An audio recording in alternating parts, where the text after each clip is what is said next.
Kubor nakaslem jong unong san hima. Usembut Menteri Rangba Kejela ubak Preston Tinsong harengkat kejingidon lang ubak Pius Marwen MLE ke Ranikor Constituency hagalai pautrik unai wing arajar arpulai kila hiar jurip ya ke surok ar line ne tulen kabadan khat pramer nongjri mahashkola halor kejing rit palat jong ke surok nadu ke benta jong ke jingking Ranikor hadu kalat aluk wareng ubak Preston hagane kejing like jurip ula pen pau ke jing lingo ban yoi ba ka surok arlan kala kala pen ban sha ka single lane kumtan kaliang ba Preston tinsong ula betha ya ki officer ka company NHIDCL ba ka ban penhe biang ya kini ka surok sha ka surok arlan shisho ba Preston tinsong habaya kran mat kilat pathai khubor ulia thoru baya ka benta ka ba ar jong ka surok nongston wa kaji kaban beteng sanawa kaji plang dilon hadu Ranikor minta kalau don haging pen krek baru lihat thoru baga benta ka baar la penti kena batkan dairu kata ke intermediate lane.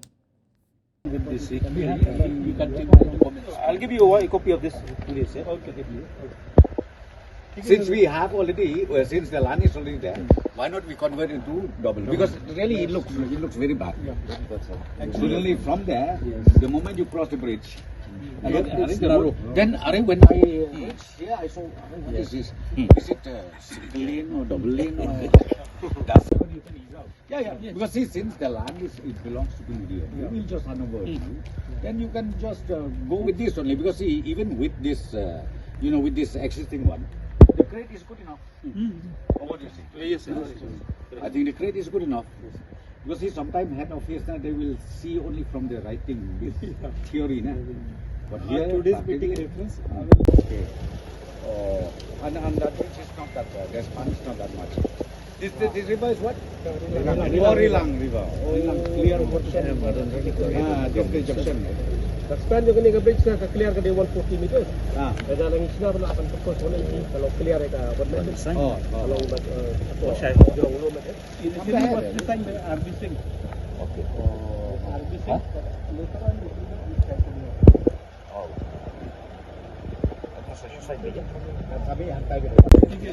We'll not be able to, we'll not touch even a single houses. Because they have taken the measurement, everything. And there is no objection.